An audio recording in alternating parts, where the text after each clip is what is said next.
Okay, let's go. Okay. For the interlude, we're going to do a call and response, so please feel free to join in if the Spirit calls. Courage, courage, my friend, you do not walk alone. We will walk with you and sing your spirits home. Courage, my friend, you do not walk alone. We will walk with you and sing your spirits home. Courage, my friend, you do not walk alone. We will walk with you and sing your spirit home. And sing your spirit home.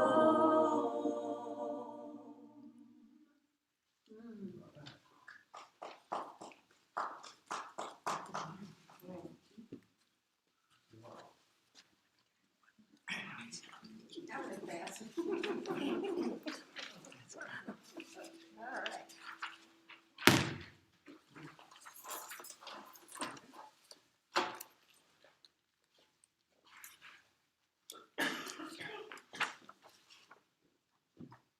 Good morning. Good morning. Glad to be here. Good to see you, Laurel. Oh, yeah.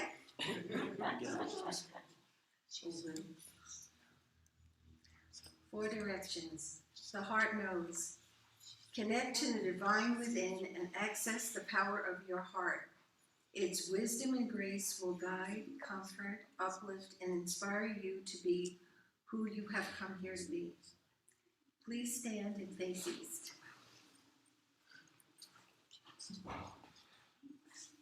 East, air. Air is the most unique and mysterious of all the elements. It represents all that cannot be seen, the soul, heart, and spirit world. It can be unpredictable, playful, and seductive, and soothing. Slowly breathe in. As you breathe out, trust in the wide open spaces of spirit. The time has come to soar higher and experience vibrant living. Please turn to your right. South, fire. Fire is considered a primary agent of change. Through its heat, fire purifies and transforms. The energy of fire is about self-expression in its alluring and wildly brilliant dance of light. Step into the fire and live. Slowly breathe in. As you breathe out, let go of all limiting beliefs and step into the fiery spark of creation as you live out loud. Please turn to your right. West, water. Water represents the flow of life. It gracefully conforms to any container or environment. It is a powerful example of non-resistance. Be aware of the day-to-day currents and move freely with them. Slowly breathe in. As you breathe out, let go and give yourself completely to the wisdom and flow within. You are awake and in awe. Please turn to your right.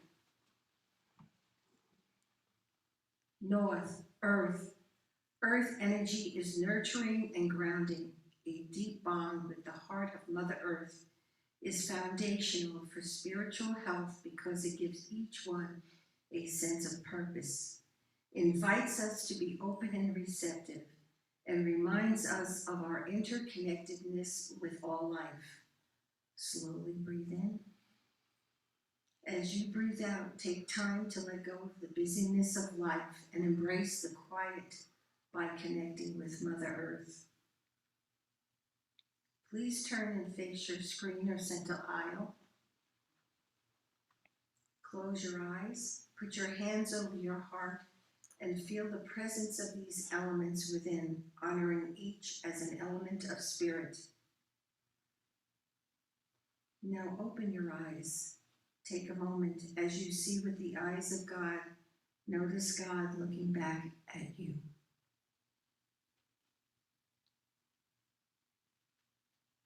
Thank you.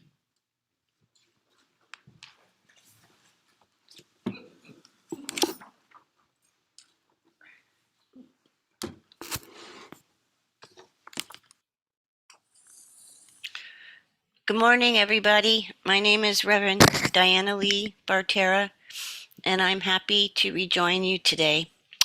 The reading is out of the Four Agreements, Chapter 5, the Fourth Agreement, Always Do Your Best. There's just one more agreement, but it is the one that allows the other three to become deeply ingrained habits. The fourth agreement is about the action of the first three. Always do your best. Under any circumstance, always do your best. No more and no less. But keep in mind that your best is never going to be the same from one moment to the next. Everything is alive and changing all the time. So your best will sometimes be high quality, and other times it will not be so good. When you wake up refreshed and energized in the morning, your best will be better than when you are tired at night. Your best will be different when you are healthy as opposed to sick, or sober as opposed to drunk. Your best will deepen on whether you are your best will depend on whether you are feeling wonderful and happy, or upset, angry, or jealous. In your everyday moods, your best can change from one moment to another, from 1 hour to the next, from one day to another. Your best will also change over time. As you build the habit of the of the four new agreements, your best will become better than it used to be. Regardless of the quality, keep doing your best. No more and no less than your best. If you try too hard to do more than your best, you will spend more energy than is needed, and in the end, your best will not be enough. When you overdo, you deplete your body and go against yourself, and it will take you longer to accomplish your goal. But if you do less than your best, you subject yourself to frustration, self-judgment, guilt, and regrets. Just do your best in any circumstance in your life. It doesn't matter if you are sick or tired. If you always do your best, there is no way you can judge yourself. And if you don't judge yourself, there is no way you are going to suffer from guilt, blame, and self-punishment. By always doing your best, you will break a big spell that you have been under. There was a man who wanted to transcend his suffering, so he went to a Buddhist temple to find a master to help him. He went to the master and asked, "Master, if I meditate 4 hours a day, how long will it take me to transcend?" The master looked at him and said, "If you meditate 4 hours a day, perhaps you will transcend in 10 years. Thinking he could do better, the man then said, "Oh, master, what if I meditate 8 hours a day? How long will it take me to transcend?" The master looked at him and said, "If you meditate 8 hours a day, perhaps you will transcend in 20 years. But why will it take me longer if I meditate more?" the man asked. The master replied, "You are not here to sacrifice your joy of your life. You are here to live, to be happy, and to love. If you can do your best in 2 hours of meditation, but then spend 8 hours instead, you will only grow tired, miss the point, and you won't enjoy your life. Do your best, and perhaps you will learn that no matter how long you meditate, you can live, love, and be happy. And the affirmation today is, I live 100% of the time. So repeat 100%. 100% of the time. And so it is. Thank you. Thank you, Diana Lee. Good morning, I'm Joseph Salad, and this morning I'm happy to be, thank you. This morning I'm happy to be welcoming Kathy Lamoureux and Anita Head. Kathy and Anita are singing sisters from Santa Fe, yes, natives. Their duet is called Blue Spring, and they are very happy to be here today. Kathy writes most of their repertoire, and they have an upcoming gig at the Montecito on December 12th from 3:30 to 4:30 in the afternoon, and I hope you can come. Please join me in welcoming Kathy and Anita.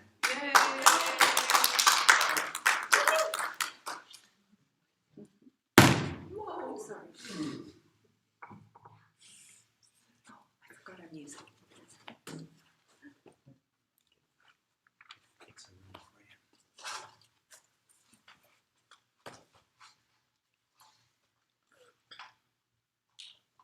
I want to thank Joseph for performing with us. He adds so much to our duets. Thank you, Joseph. This is called The Truth Is There.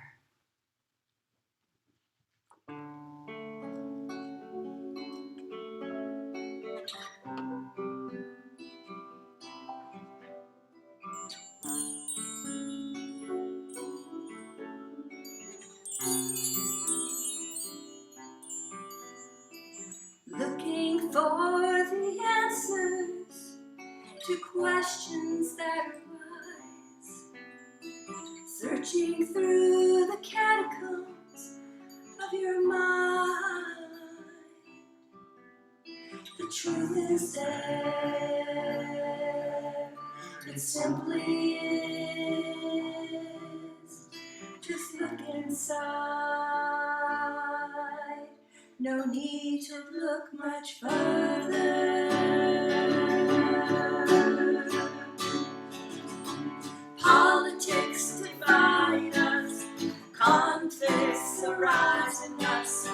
What can we believe in anyway? Seems the only question, how to make some sense of it. When corruption seems more normal every day.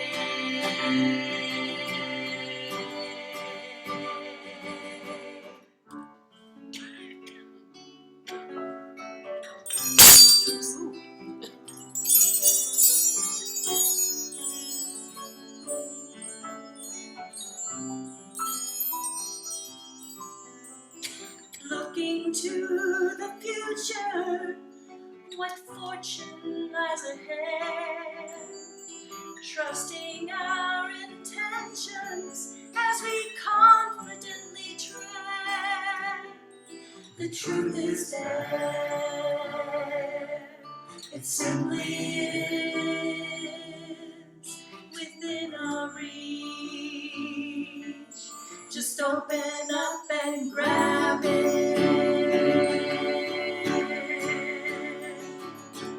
Action enlivens us, generosity defines us. The world is getting smaller every day.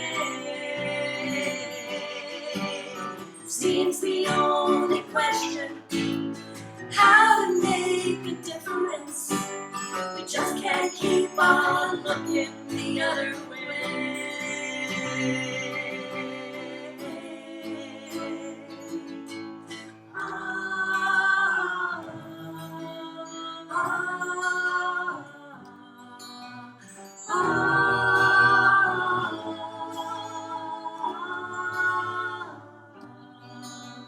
Seek the truth deep inside. Seek the truth, it cannot hide. Seek the truth deep inside.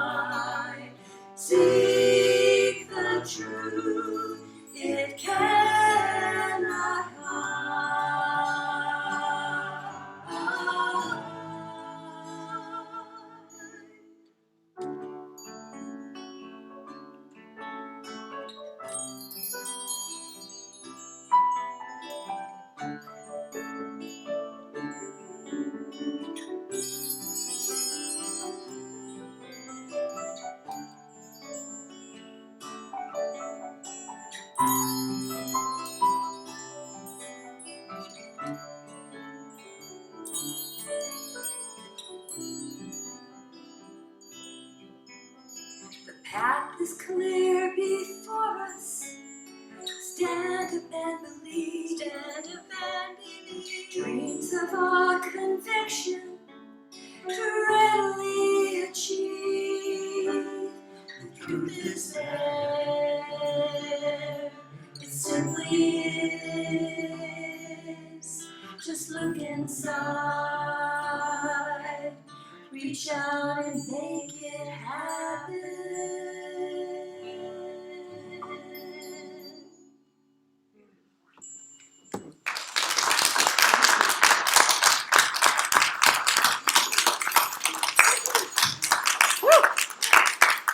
That was some mean chime playing there. I really dropped the ball.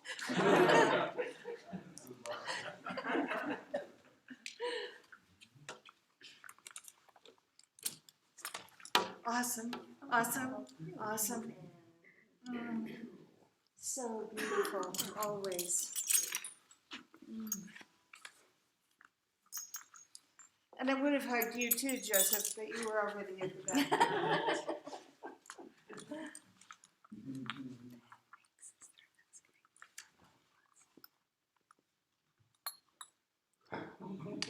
Very good. Let's see, where do I want to put you? I think I'll leave you there. I'll just put you down.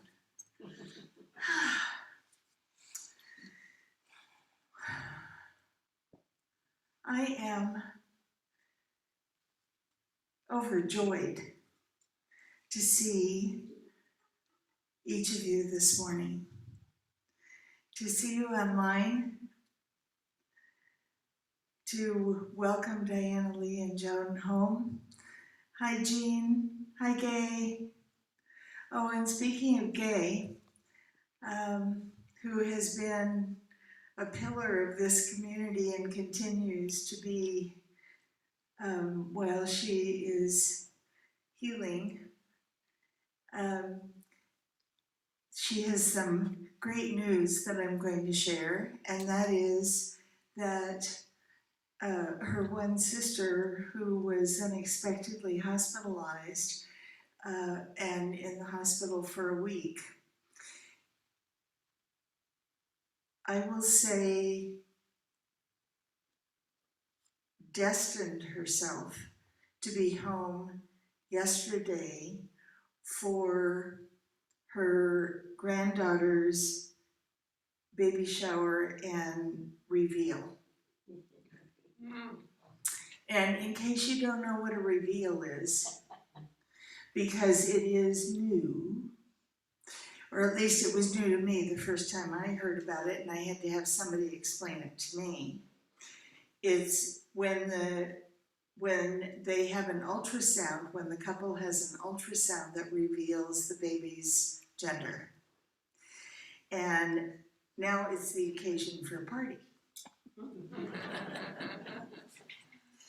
So, what I know about Kathy, who is Gay's sister, is that she was so determined, because she was giving the party, that she would be there to do it all, that she was. So I'm celebrating that.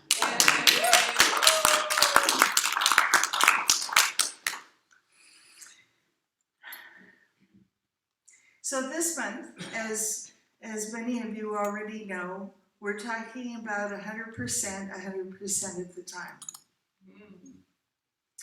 And the reading that Reverend Diana Lee chose this morning from the Four Agreements was so perfect, because, you know, 100% of the time can sound a little daunting. It can feel a little intimidating to ask of ourselves to, you know, ramp it up 100% of the time.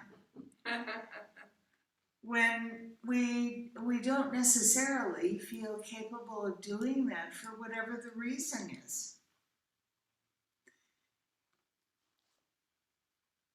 So I think it's important for us to consider what goes into 100%. Exactly. 100% of the time. I love that, Laurel, because that's always a you go girl. And what goes into that is consideration and then commitment. Now, consideration can be a little tricky. We can end up talking ourselves into or out of, and then again into or out of, and then again into or out of any number of things where inspiration is actually working in us to give us the idea, to give us the insight, to give us the energy, to give us the creative spark, to give us exactly what we're asking for. You know, we ask for guidance all the time and then we don't shut up. And it doesn't either, because guidance is 24/7, in case you didn't know. But we have to Listen. whoever said listen, you get a gold star. We have to listen. We have to feel. We have to open. We have to allow.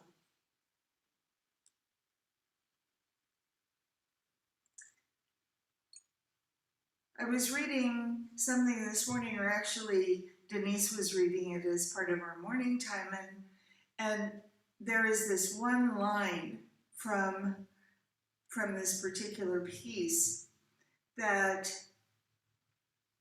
always impacts me. It always impacts me.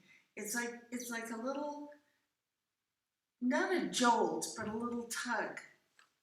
Like, remember this. Remember this. And the line was that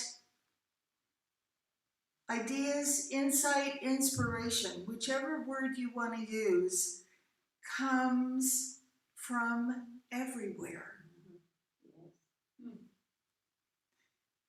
Often we're looking for it either from our mind, so that there is some space in that chatter where actual insight gets through, or we're looking for it with our eyes. And you've all heard me tell the story about the practitioner at my center in Southern California who kept asking, and believe me, this was a skilled practitioner who had been at it for a long time, and she kept asking about moving to Florida. And by her definition, she was getting nothing. She was getting no insight at all, no inclination at all. And then one day she was sitting at a stoplight and a bus went by with a sign on the side as big as the bus that said, "Move to Florida."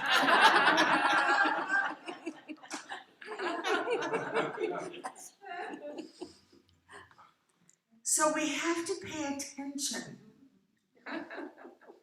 We have to pay attention. No more will whatever it is that we are asking for insight, inspiration,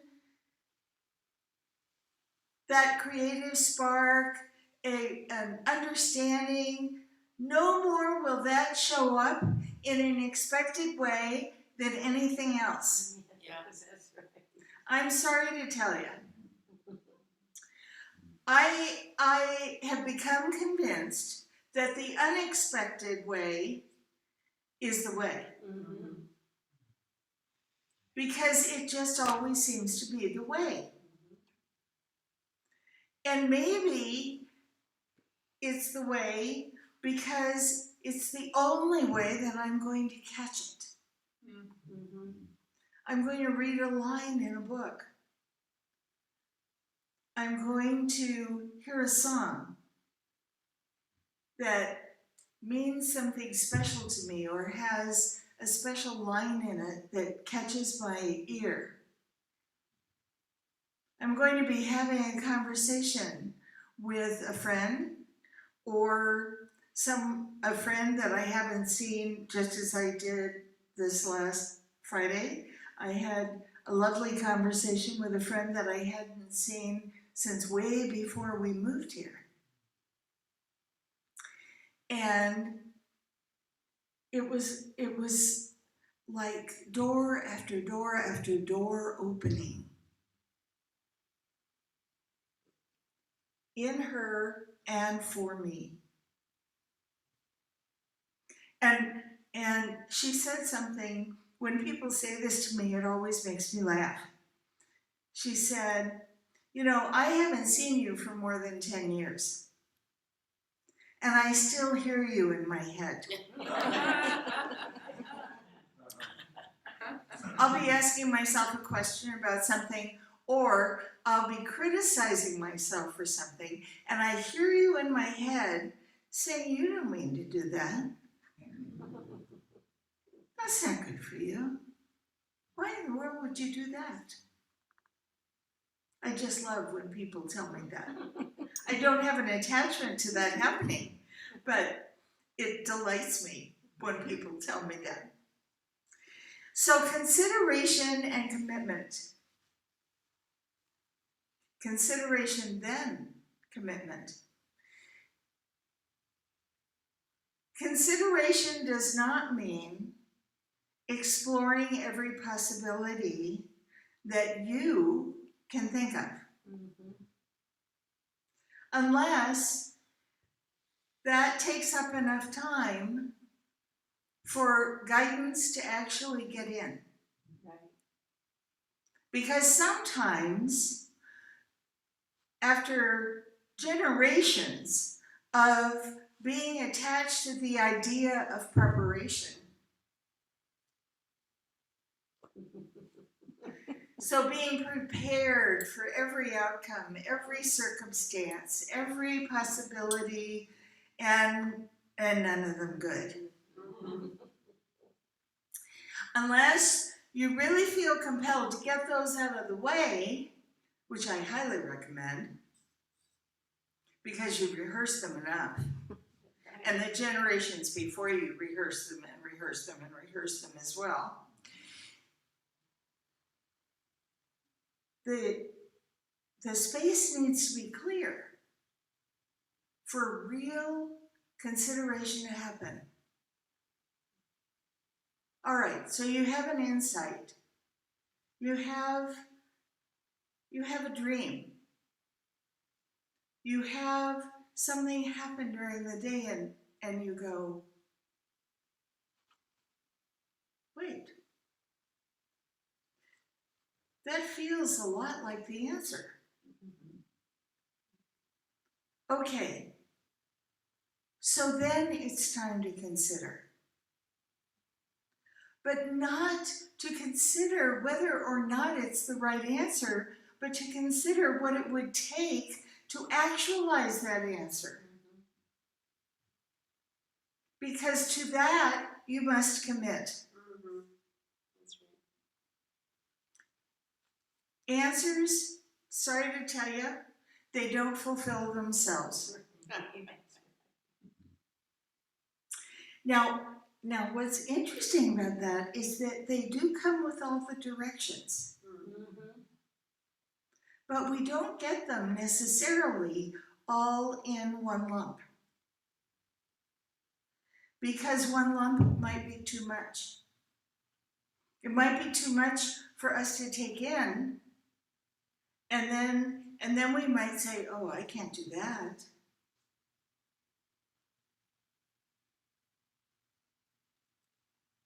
The consideration is, what's the first step? If this is actually whatever this is, if it is pointing me in the direction or it's giving me the clarification that I've asked for, what's the first step? You know, when Ruth made the decision to become a US citizen, as well as being a German citizen,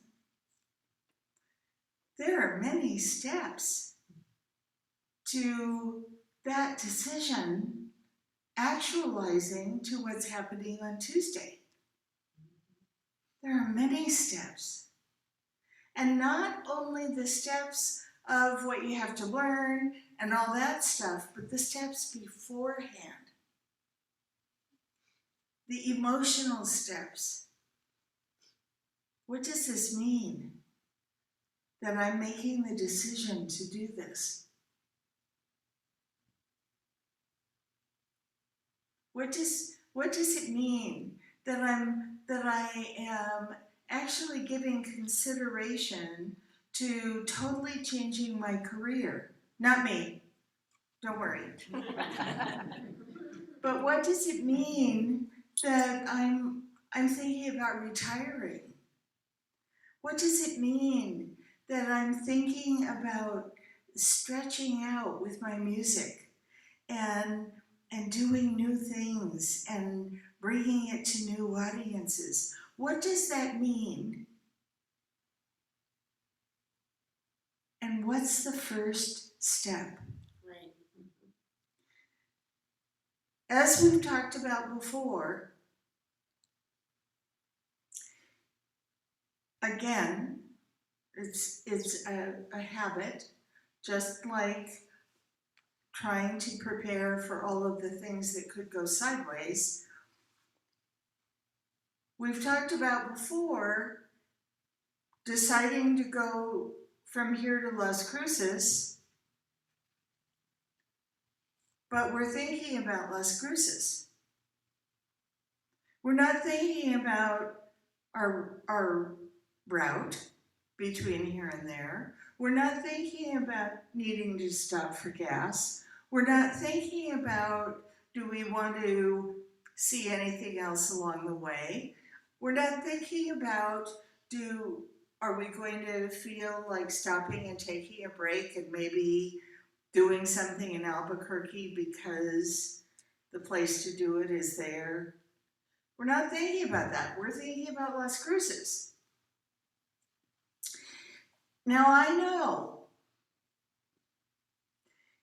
that in New Thought teaching, whether it's Ernest Holmes or a whole bunch of other people, they talk about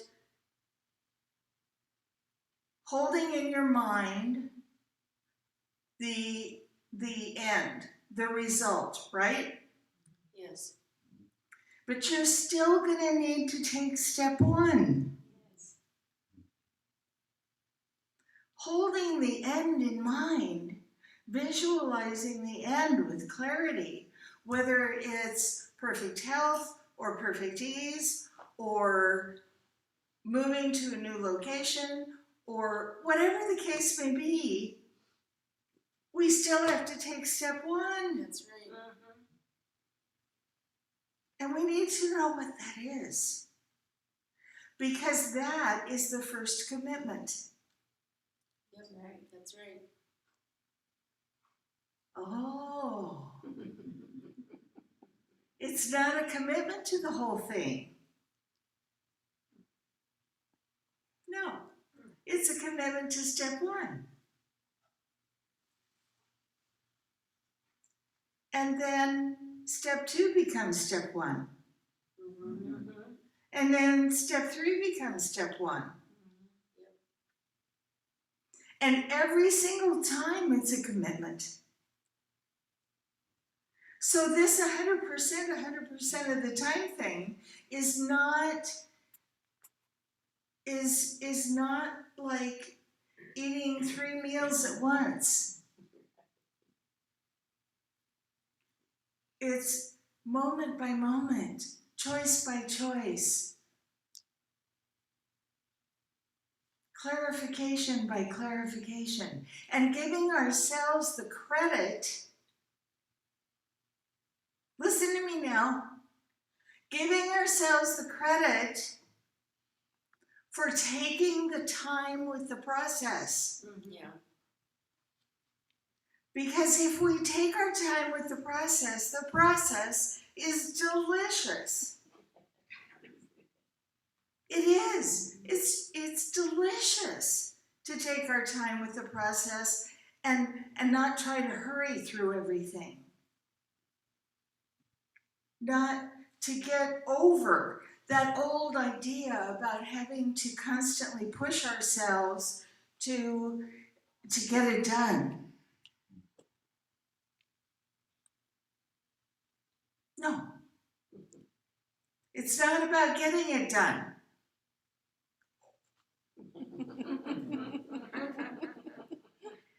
It's not about getting it done. It's about living it. Yes. That's right.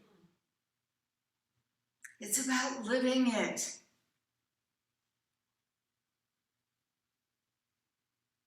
And how can we live it? As Reverend Diana Lee read in her reading that she shared with us this morning, how can we live it and do our best? In that moment, in this moment, how can we live it and give it our best? It's to that we commit. It's that we consider. And then we move on. Yeah. And then we move on. I had the radio on this morning when I was on my way here. How many of you are familiar with Kinky Boots? Kinky Boots, okay. So Kinky Boots is a Broadway musical and a movie. And I won't go into the details, but anyway, it's about Kinky Boots. And they're singing this song about just be. And the very last line is, change your mind and change your life. Wow. And I thought, really? I've heard that song a million times and I have never heard that line. And it's the very last line of the song. Yesterday, Denise and I were watching college football. And I won't bore you with the details because I know a lot of you aren't into ball. And I don't hold it against you. And you don't hold it against me. And what did that announcer say? Talked about the law of attraction. Oh, yeah. The coach was telling the kid.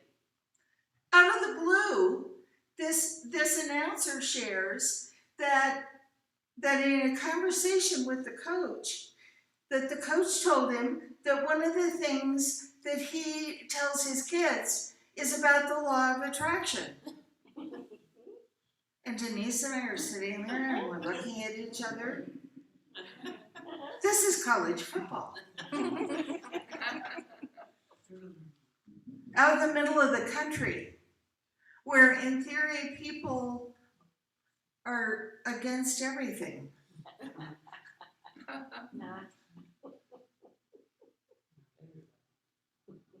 Not everybody. Yeah. And besides, what can we control? Ourselves. Ourselves. So my point about telling you those two stories about the world around us, a lyric, a football commentator's sharing of an interview with a coach.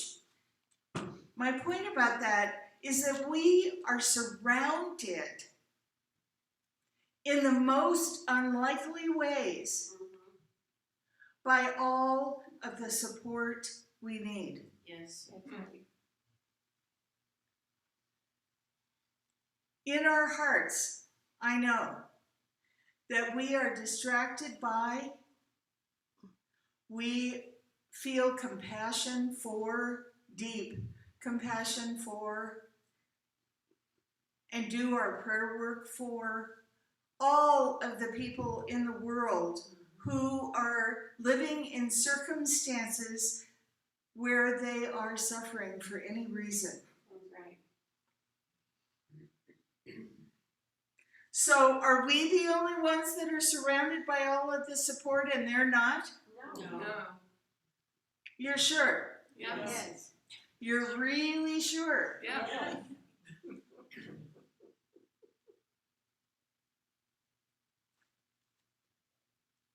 How can we be so sure? It sure looks like we're surrounded by all the support we need, and they're not. How can we be so sure? Because we're all one. And we're all connected. And so if it works for me, it'll work for everybody else. We're all love. We're all connected. It works for us. And if it works for us, it must work for everyone else. Do they necessarily know that? No. No. No. Is the opportunity to learn that necessarily something that has been offered to them ever? No. Right.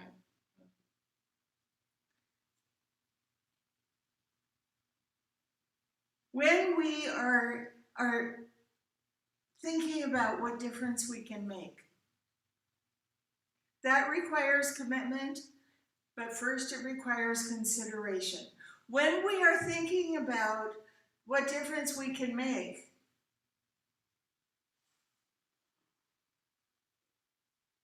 we have to bring it here. We have to start here, and then we have to start with what? First step. Step one. And step one may not be Uganda. Step one may not be the Gaza Strip. Step one may be a conversation with a friend. Not in terms of telling them about our philosophy, although I am not at all opposed to that, but step one, because there are a lot of people that wonder what we have that they don't. That's right. And they don't put it that way. But we handle things differently. We respond to things differently. It doesn't make us superior. That's right. Everybody is one. Yes. It doesn't make us superior. What it does mean is that we are paying attention to the opportunities that we know are available to everyone, and we are using them. Yes. And by using them, we are showing other people how. Yes. Not by necessarily standing up here and talking, but by living our lives Yes. in alignment with what we know we are called to be and is the truth of our being. And to that, we commit.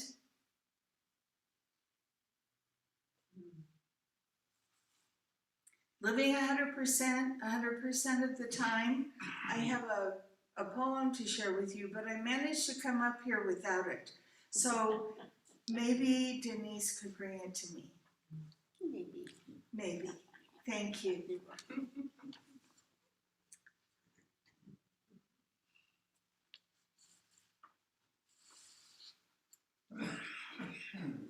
My brain and heart divorced a decade ago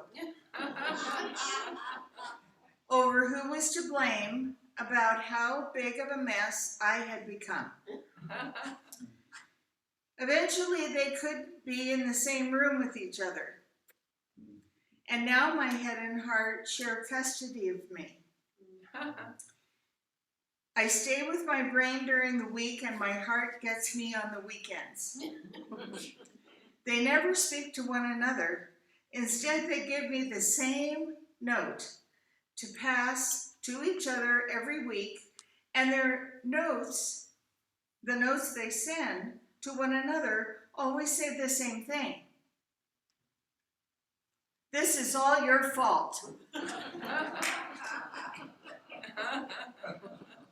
On Sundays, my heart complains about how my head has led me down the wrong path in the past.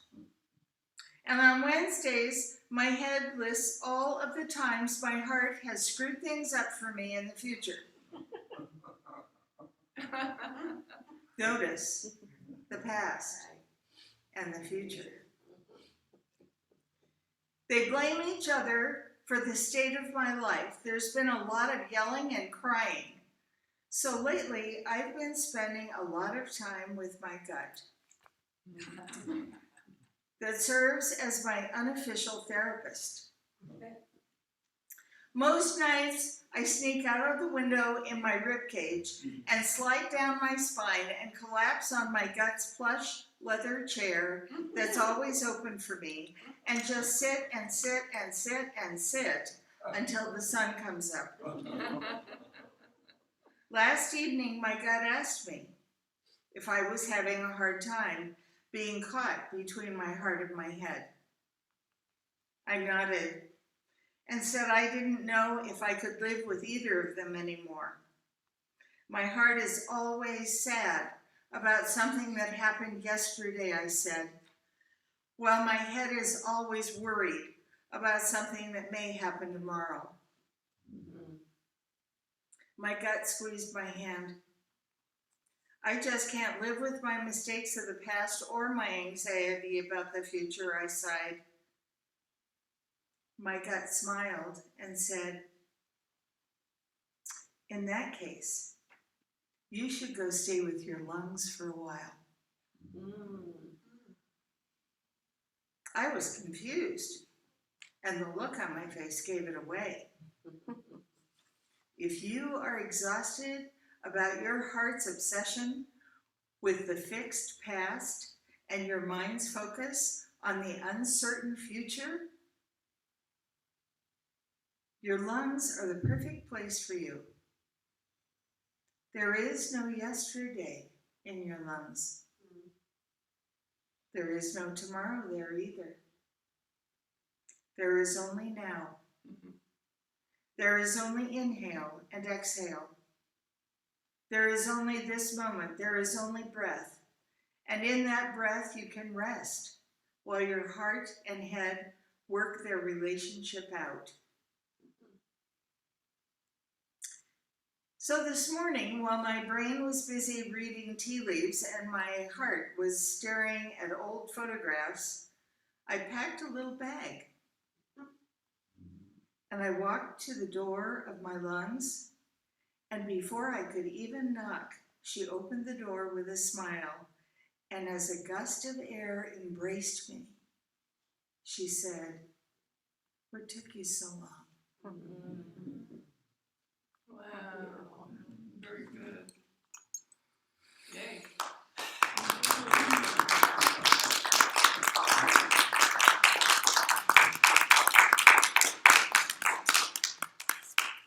And yes, you can have copies. I didn't bring them, but let me know if you want one. I do.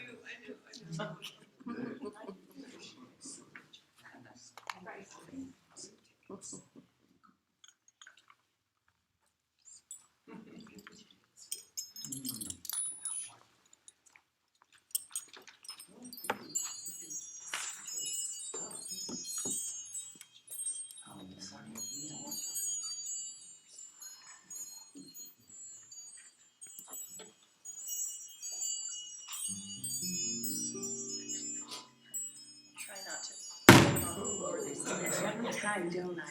It's not just you. You're the only one. Thank you, Anne. This song is called Without Warning. Yeah, thank you. As usual, my sister takes care of me here. I'm the older sister too, what's with that? Anyway, this song, Without Warning, I wrote a few years ago when my daughter had breast cancer and was dealing with everything involved with that. And so it was her power song. And Anita and I are both retired nurses. She's just barely retired. And anyway, so one thing that I always think of is not only is this her song, this is for everyone because we all experience unexpected events in our lives.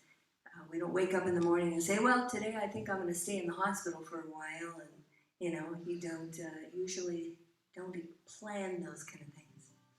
So here we go.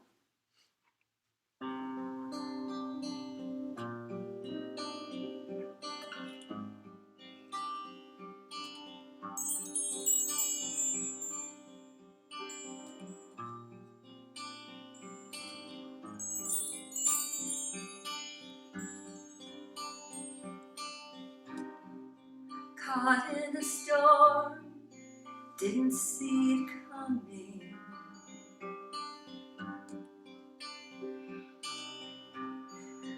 Took me by surprise, now I'm running without warning, without warning.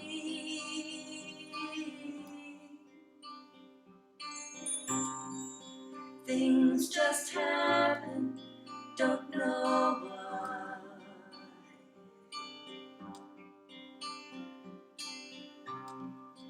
Doesn't much matter, gets me anyway. Without warning, without warning,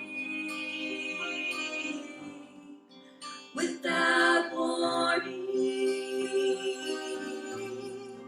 without warning.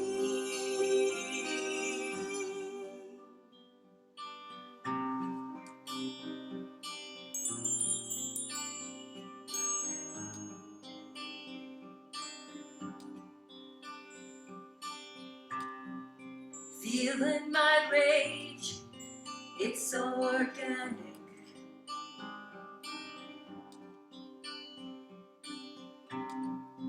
Rushing through my veins, giving strain. Without warning, without warning, without warning, without warning. I am no victim, won't give up my power. It's mind over matter, no matter the hour. I am no victim of my circumstance, won't let it control me, oh no. Not who I am. Won't give up my power. It's mind over matter, no matter the hour. Not who I am. It's mind over matter, no matter the hour. I am no victim, won't give up my power. It's mind over matter, no matter the hour. I am no victim, won't give up my power. It's mind over matter, no matter the hour. I am no victim, won't give up my power. It's mind over matter, no matter the hour.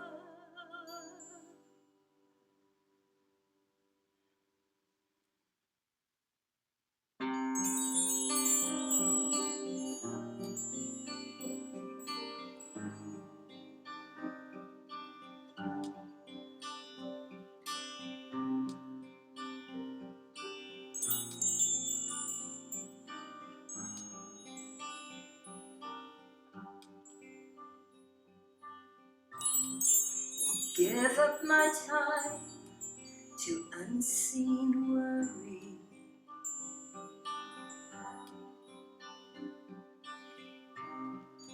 Taking a moment